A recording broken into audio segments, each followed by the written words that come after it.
So, Colum, I'll start with you. You had brought up R2P in the film. Since the intervention in Libya, has R2P gained ground or lost ground? R2P being the responsibility to protect doctrine.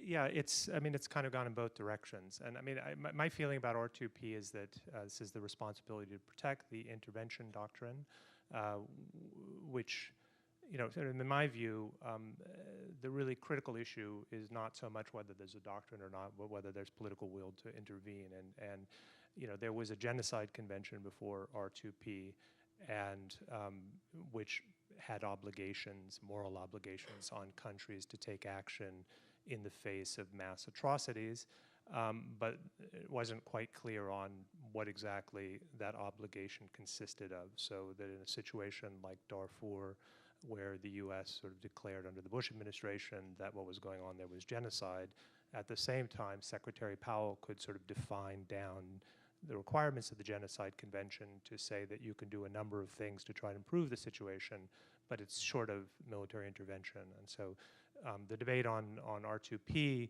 is sort of a range of, we in the West tend to see R2P as an invitation to military intervention.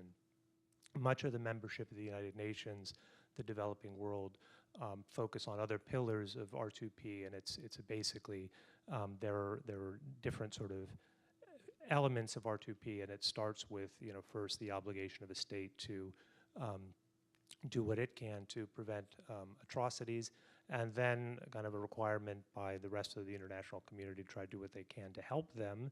And if all else fails, it creates an obligation, a responsibility for outsiders to do something. So in the sense of, you saw Kosovo undertaken without a Security Council resolution and without the R2P doctrine, and that's sort of a classic case of R2P in force. You now see it applied in, everybody has sort of described military interventions by the French and the UN in actions in Ivory Coast and in Libya as R2P sort of being acted out in real life. And these are very similar to past interventions. I mean, people go in for all sorts of reasons. We have lots of examples of humanitarian intervention in the past. And so I don't know that having this doctrine fundamentally changes the reality of how states deal with a humanitarian calamity. So I'll Can I jump in and add one thing? Sure. I think I just want to make the two quick points. One is that Libya potentially complicated R2P by associating it with regime change. And that happened when the Allies took the initial brief from the UN Security Council, and which did not include explicitly regime change, and interpreted that as a license to go all the way to toppling Gaddafi. And I think that a lot of the resistance that we see now on the part of the Chinese and the Russians to getting involved in Syria has come about because they felt snookered by what happened at the Security Council in the case of Libya. Now, Colum, who follows it, knows better than I do. But I would just make one other point that since that purists have taken that incident to argue that these two things, R2P and regime change, need to be decoupled, and that the principle would be strengthened if they could be separated. And I would argue that that's never going to happen, and that it's naive to think that you can have a pure doctrine of responsibility to protect which has nothing to do with politics. Because, of course, every single one of these problems are political problems, and every attempt to intervene will necessarily involve politics as well. Yeah, I mean, I think it was politically, in terms of the standing of the doctrine, it was politically sort of damaging for the U.S. and the British and the French to I think, there's a certain degree of triumphalism after the fall of Gaddafi to say, we won, we brought him down, we changed the regime, when the express sort of intent of the resolution was not the overthrow of a government, but the protection of civilians. So in that sense, it probably did damage internationally to the concept, but I think the notion that that Russia would have acted differently. I think Russia responded to what it perceived as its vital national interests in Syria. The whole positioning of the regional groups before the Libya intervention were quite extraordinary. You had the Arab League, you had the African Union kind of banding together, working closely with the Europeans, the Americans later on, developing this idea of first a no-fly zone and then a kind of more robust intervention. So you had this kind of extraordinary moment where the entire world, or not the entire world, but the key regional players and countries, big powers from outside that had the wherewithal to intervene, were in alignment with the diplomatic leadership within the Libyan government. I mean, you had extraordinary scenes in the Security Council where the Syrian ambassador, Ambassador Shalgan, was in tears in the Security Council. Ambassador Dabashi, the number 2, was basically, banging the door, banging the table constantly, saying, my people are facing, the threat of genocide. The council needs to act now, and that's kind of, a situation that you don't see, that you rarely see, and so I think that was sufficient to kind of galvanize support, and also to put the Chinese, which doesn't like to act in opposition to regional groups. It likes to be very much sort of aligned in what it does with the regional groups. It does a lot of business in Africa, has a lot of interest, and so I think that sort of isolated the Chinese, and I think that the Russians, didn't have a dog in that fight and were willing to go along with it. They had a dog in the fight in Syria, and I think that they very much, I think they used this whole question about whether R2P was abused as a sort of rhetorical device to make a case that I think it would have made regardless.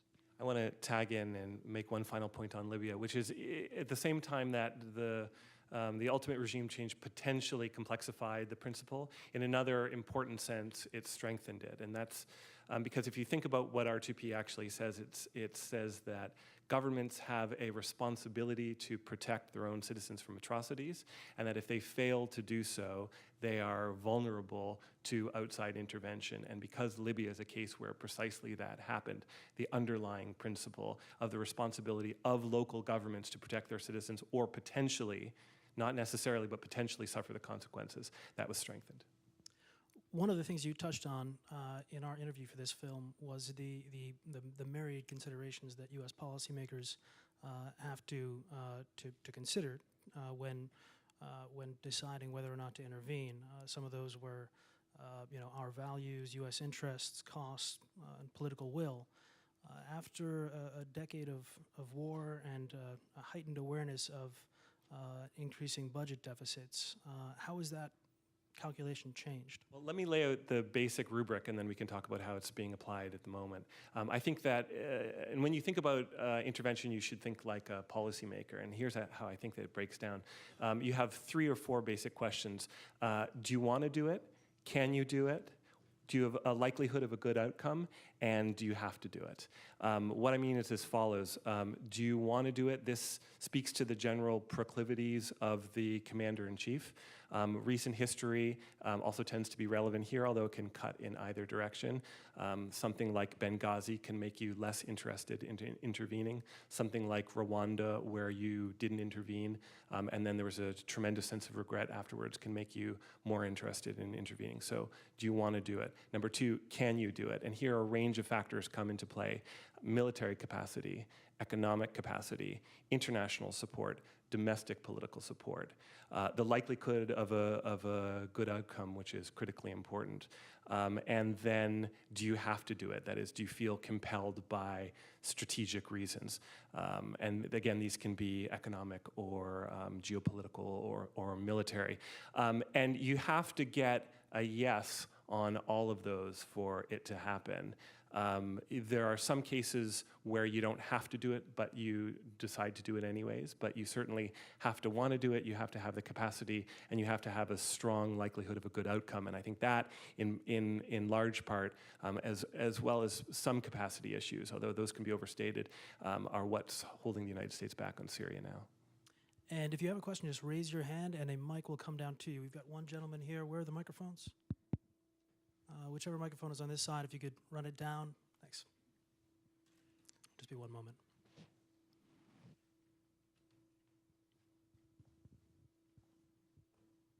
And if you could also state your name and affiliation, that'd be great. My name is Roswell Perkins. I'm a retired lawyer. But my question really relates to the importance of intelligence.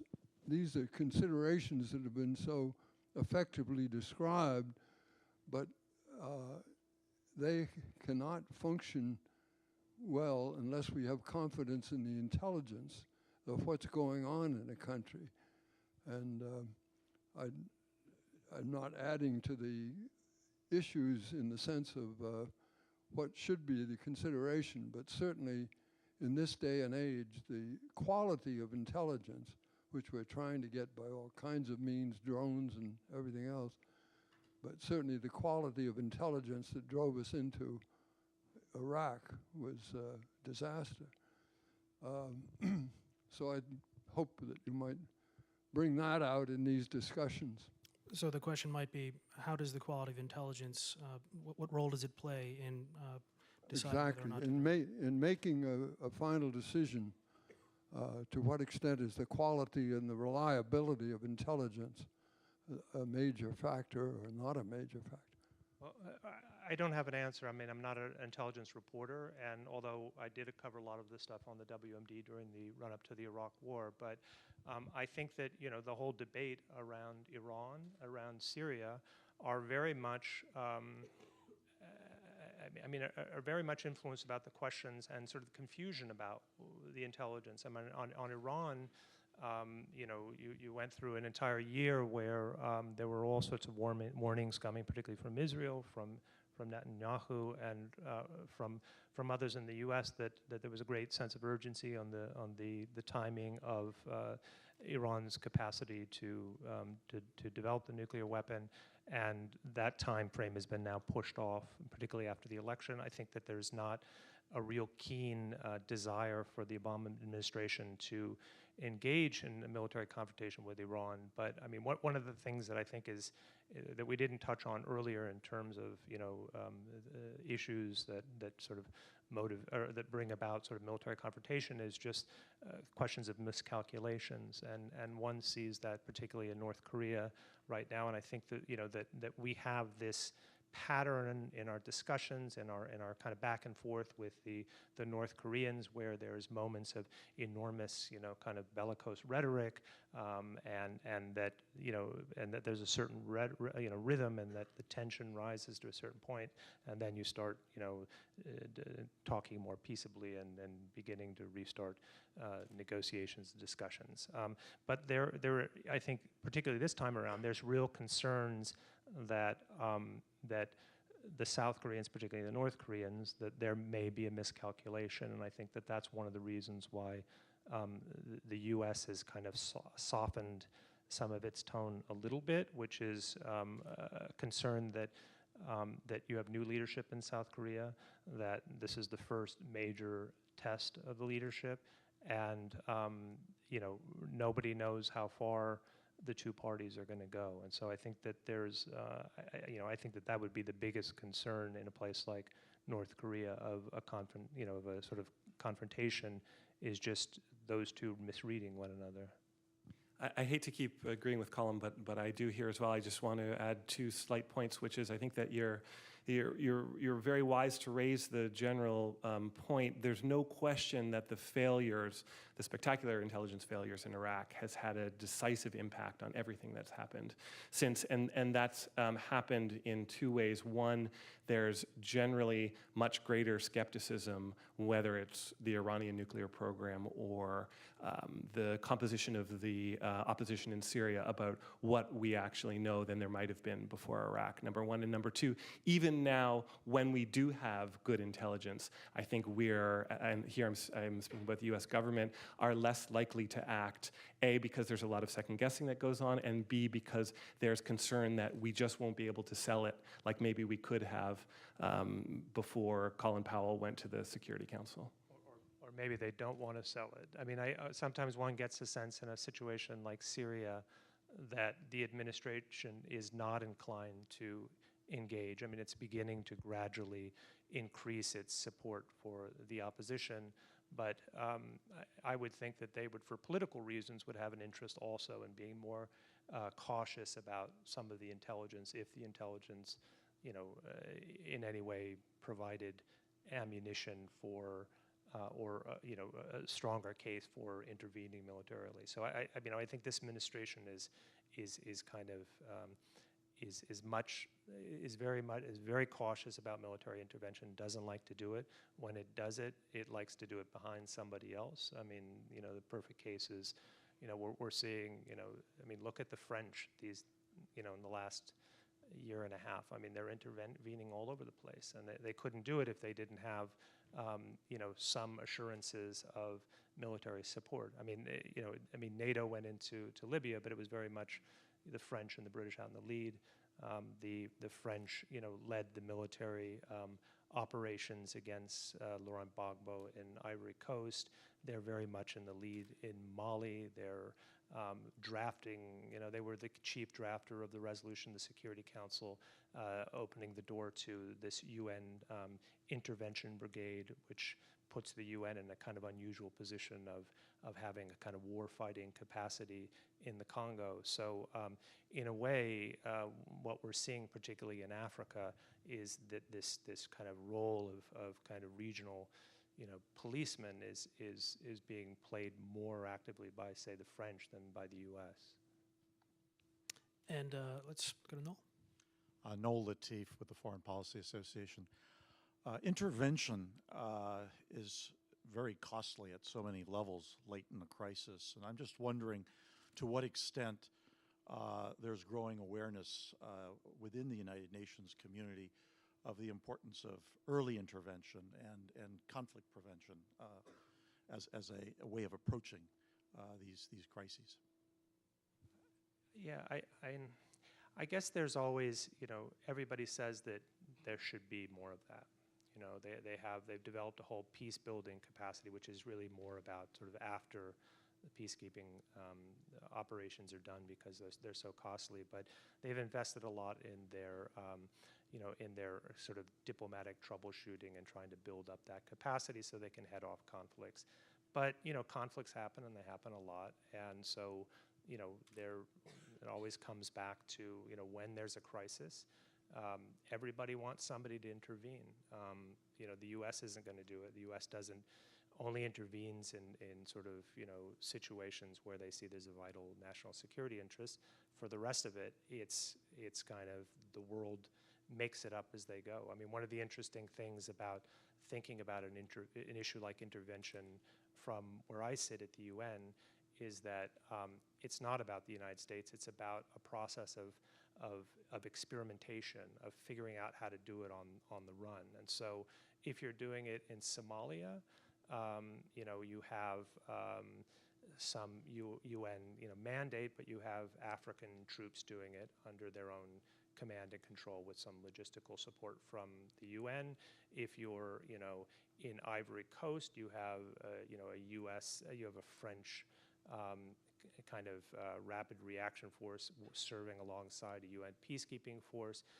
Mali, they're trying to make it up again. They've got, they're trying to decide, to what degree do you have two forces there? Do you have a stabilization force with all the regional, African countries playing a policing role, while you have like a counterterrorism sort of, shock troops, with the French and the Americans going in and doing drone strikes against against some of the extremists in the north. So it's kind of interesting, because it's like every day they're making it up.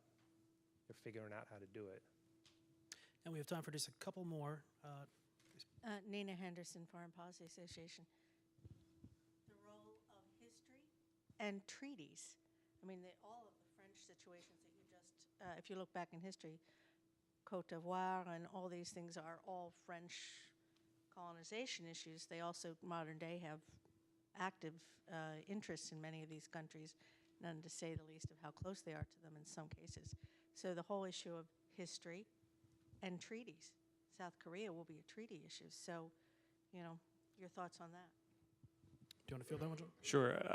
I don't know how intelligent an answer I can give to that, but I can make just a few observations. One, of course, history is relevant, and you see that when European countries tend to intervene in former colonial, and areas of influence. So when someone was needed to spearhead the operations in Sierra Leone and Liberia, it was the British, and similarly, when somebody was needed for Mali, it was the French, because it's their territory. And the French, even more than the British, still maintain very, very close military ties there. So that history is still operating as a powerful force today.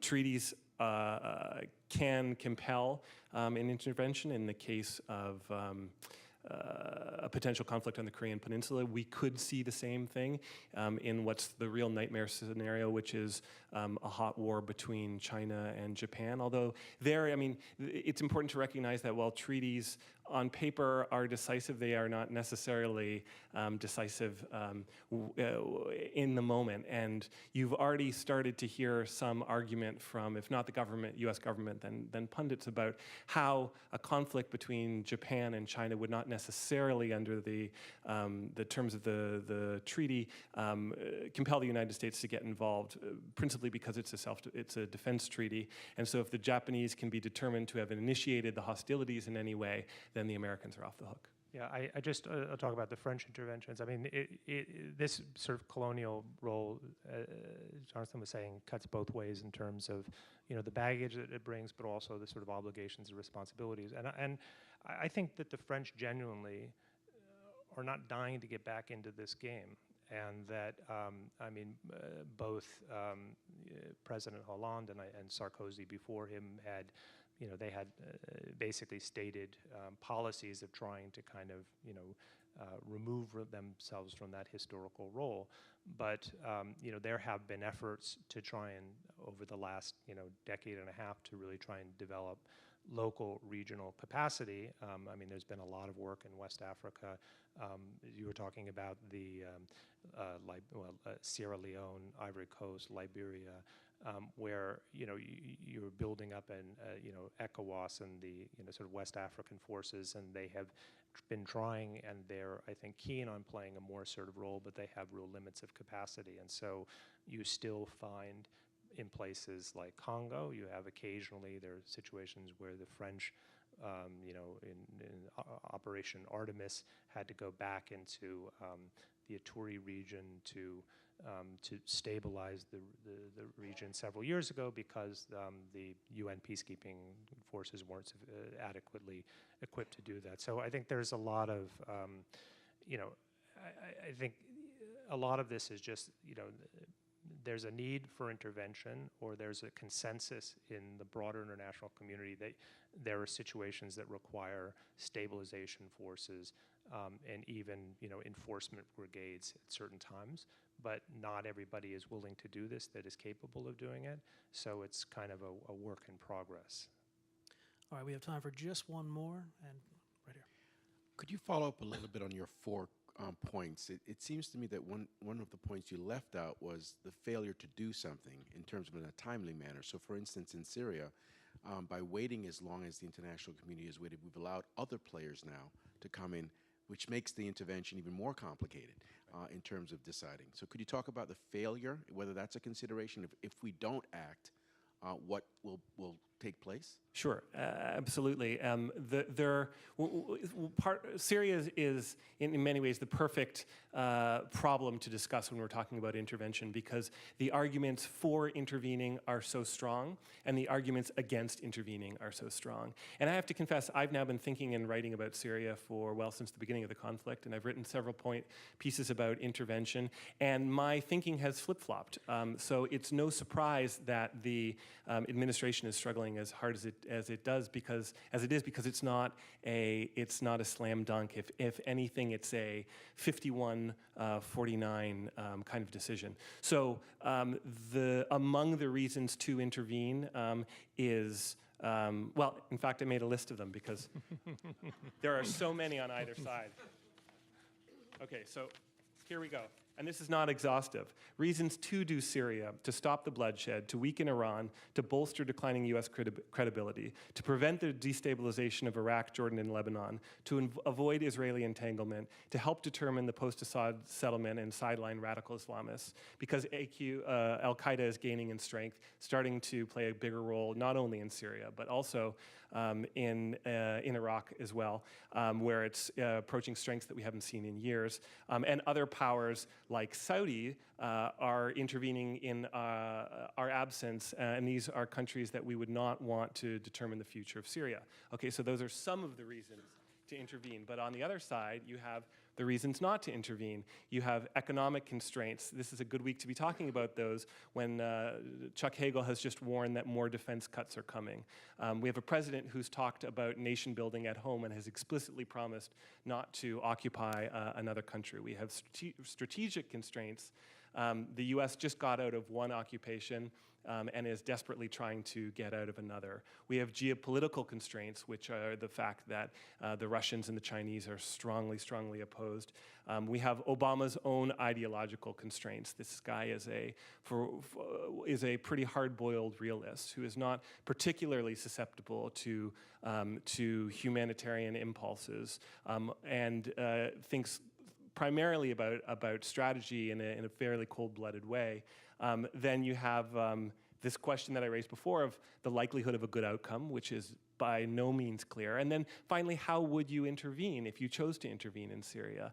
And nobody's made their mind up about this. And you can see how divided the administration itself is by these stories that came out a few months ago about how virtually the entire defense establishment had coalesced around a positive answer and was pushing for intervention, but it was the president at the last moment who decided not to. So I know I haven't answered your question decisively, but that's because I don't think there is one.